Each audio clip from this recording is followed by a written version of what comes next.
Caminho, Verdade e Vida, de Francisco Cândido Xavier, pelo Espírito Emmanuel, editora FEB. Frutos. Portanto, pelos seus frutos os conhecereis. Jesus, Mateus capítulo 7, versículo 20. O mundo atual, em suas elevadas características de inteligência, reclama frutos para examinar as sementes dos princípios.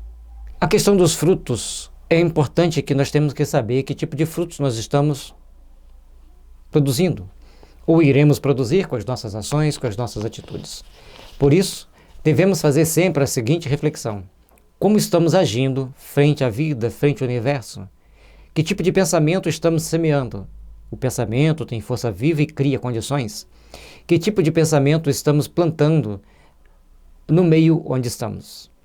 Por isso, faz-se necessário começarmos a refletir na grandeza do amor divino, na grandeza da paz que deve existir sempre em nossos corações e procurarmos estabelecer a luz da harmonia, da serenidade e da fraternidade ao longo da nossa caminhada. Todos nós somos filhos de Deus. Portanto, somos irmãos uns dos outros, carecentes do amor que precisamos desenvolver em nossos corações e em nossos sentimentos para podermos elevarmos-nos à condição de melhores dispenseiros da justiça divina. Aqueles que deixam a luz por onde passam, aqueles que deixam o amor onde tocam. Porque nós precisamos entender que a nossa inteligência tem princípios que semeiam sementes, e essas sementes serão examinadas pelas mudinhas que vão deixando pelo caminho, e nossos protetores e os mentores da humanidade nos colocarão no lado que precisamos estar, e nem sempre é aquele das nossas convicções. Por isso, precisamos entender que devemos estar com o Cristo, ao lado do Cristo e com o Cristo. O cristão, em razão disso, necessita aprender com a boa árvore que recebe os elementos da providência divina, através da seiva, e converte-os em utilidades para as criaturas. Trabalhemos, pois, para tornarmos-nos melhores. Precisamos aprender com a boa árvore que produz sempre os bons frutos. Com a boa árvore que está sempre em sintonia com a previdência divina, deixando, através de uma seiva revigorante, o néctar que vai alimentar a todos aqueles que vêm ao longo da caminhada, passando por a sua sombra acolhedora. Por isso, precisamos procurar entender que tipo de árvores nós somos, procurar entender que tipo de árvores nós estamos construindo, procurar entender que tipo de árvore nós vamos construir em nossa caminhada. Por isso, o sentimento do amor cristão deve estar sempre presente em nossas vidas. Por isso, o sentimento do amor cristão deve estar sempre presente em nossos ideais superiores. Por isso, o ideal de paz, de harmonia e de fraternidade deve construir sempre a nossa caminhada, para estarmos constantemente buscando sintonizarmos-nos com as luzes do Pai, com as luzes do amor, da misericórdia e da paz. Convém o esforço da autoanálise a fim de identificarmos a qualidade das próprias ações. Que tipo de ação nós estamos colocando no nosso caminho? Que tipo de semente carregamos no bolso do coração para espargir em torno de nós as vibrações, contendo nossos pensamentos, sentimentos e emoções, para podermos saber o que estamos disseminando em torno de nós. Porque o pensamento, o sentimento e as emoções se expandem, irradiam-se, podendo até alcançar o universo, de acordo com a intensidade que colocarmos no nosso pensamento, no nosso sentimento, nas nossas emoções. Vamos procurar vibrar a paz, o amor e a serenidade. Vamos procurar trabalhar os bons ideais. Vamos procurar trabalhar os bons sentimentos. Construir e edificar para que os nossos amanhãs estejam sempre brilhando em torno de nós, estejam sempre brilhando para iluminar nossos corações, nossos caminhos, na busca da excelsa redenção de nosso espírito. Convém, pois, trabalharmos intimamente para sermos bons, para sermos úteis e sermos melhores na edificação do bem ao longo da nossa caminhada. Muitas palavras sonoras proporcionam simplesmente a impressão daquela figueira condenada. E aí nós temos que ter o cuidado, porque que tipo de palavras nós estamos usando? Quando Jesus foi até a figueira e ela só tinha folhas, e aí ele disse que ninguém coma de ti fruto algum e a figueira seca. Aí cada um vai dar ali as explicações de acordo com o seu entendimento. Mas Jesus, em tudo, ele tirava o melhor possível para nosso aprendizado, para o nosso entendimento. Não era época de figo e ela estava viçosa e, logicamente, não tinha figo. E Jesus, diante daquela figueira, ele fala que ninguém coma de ti fruto algum e ela seca. O que ele fez? Quando ele fala que ninguém coma de ti fruto algum, aqueles espíritos que o obedeciam tira do princípio vital daquela planta, leva-o para outras instâncias, assim como todas as plantas um dia entregarão seu princípio vital à natureza para serem aproveitados pelos espíritos que cuidam das plantas, e ela secou.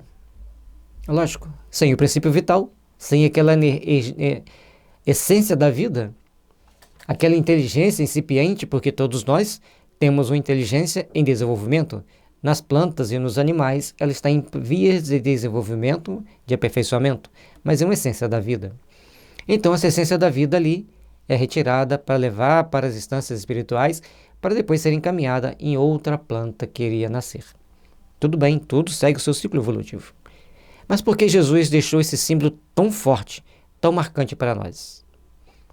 Porque ele mostrou. Não adianta você se empavonar como uma figueira fora da época de figos, está todo viçoso, criar toda aquela ideia de glamour, mas você não tem bons frutos para saciar a fome de quem passa pela estrada, ou seja, quem vai ao teu encontro. Precisamos então fazer uma autoanálise constante, fazer uma autoeducação constante para nos aperfeiçoarmos, para criarmos para nós um sentimento de amor, de paz e de luz. Façamos-nos seres melhores. Procuremos, pois, entender para onde estamos indo e onde queremos chegar.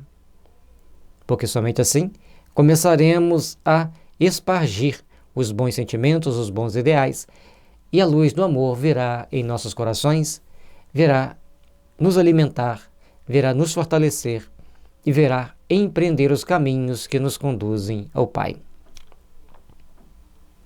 Portanto, nossas palavras não têm que ser sonoras, também não têm que ser muito doces, elas têm que ser justas, esclarecedoras. Aquelas palavras que instruem os corações a seguirem o caminho do Cristo. É indispensável conhecermos os frutos de nossa vida, de modo a saber se beneficiam os nossos irmãos. Que tipo de fruto nós estamos semeando ao longo do caminho? Que tipo de fruto nós estamos passando para os nossos irmãos, estamos levando para aqueles que estão ao nosso redor? Que tipo de fruto nós estamos levando àqueles que necessitam da nossa palavra amiga, que necessitam dos nossos bons sentimentos?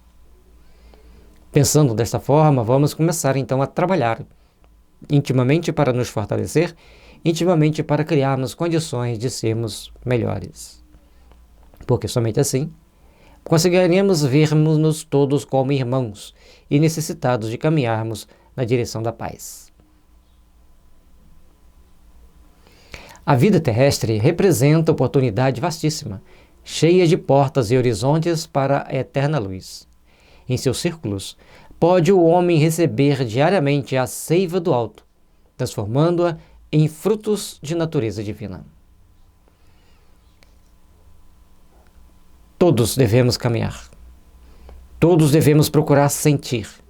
Todos devemos procurar fazer valer os bons sentimentos, os bons ideais e procurarmos então construir o nosso mundo íntimo baseado na paz, nos bons sentimentos, nos ideais de amor e de fraternidade que devem pautar todas as nossas existências. Meus irmãos, aproveitais as oportunidades vastíssimas de estarmos na Terra reencarnado para educar a nossa alma, que é um espírito eterno e imortal.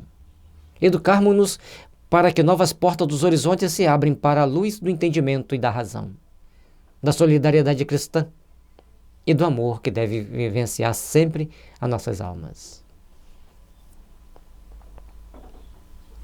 E aí, nós temos que saber receber essa seiva que vem do alto, transformando-a no néctar divino que alimenta nossas almas e nós podemos irradiá-la em torno de nós. Podemos irradiá-la em torno de corações amigos que necessitam desse amor, que necessitam dessa paz. Indiscutivelmente, a atualidade reclama ensinos edificantes, mas nada compreenderá sem demonstrações práticas, mesmo porque, desde a antiguidade, é considerada a sabedoria que a realização mais difícil do homem, na esfera carnal, é viver e morrer fiel ao supremo bem. Nós temos que procurar, então, absorver a essência desse amor divino. Nós devemos procurar, então, absorver as bênçãos de mais alto. Meus irmãos, minhas irmãs, observais quais práticas colocamos na nossa vida, que tipo de ideal irradiamos ao longo da nossa caminhada, que tipo de sentimento procuramos edificar e construir ao longo da nossa existência. Porque viver na esfera carnal, devemos entender que temos que ser fiel ao supremo bem. E aí nossos ideais têm que ser com o Cristo. Amor, perdão, sempre. E jamais tomarmos atitudes de agressão, de violência e de ódio, porque esses frutos pertencem a um passado distante que nós temos que consertar agora. E de agora em diante, nosso sentimento tem que ser de amor, de caridade, de perdão, de fraternidade, de compaixão, de solidariedade, de edificação do bem. Portanto, pelos seus frutos os conhecereis. Pelo aquilo que pensamos, sentimos e criamos com as nossas emoções e com as nossas ações, seremos reconhecidos no plano espiritual. Seremos reconhecidos pelos nossos amigos espirituais. Seremos reconhecidos ao longo da nossa existência. E por isso, vigiemos para sabermos e ficarmos bem atentos em que tipo de sentimento estamos construindo e colocando na nossa caminhada evolutiva ao longo da nossa existência. Caminho, Verdade e Vida, de Francisco Cândido Xavier, pelo Espírito Emmanuel, editora FEB. Trabalhemos, pois, para construir a paz. Trabalhemos, pois, para edificar o amor, edificar a luz, porque somente assim saberemos construir e edificar um mundo de fraternidade, de misericórdia e de paz por todo sempre ao longo da nossa existência.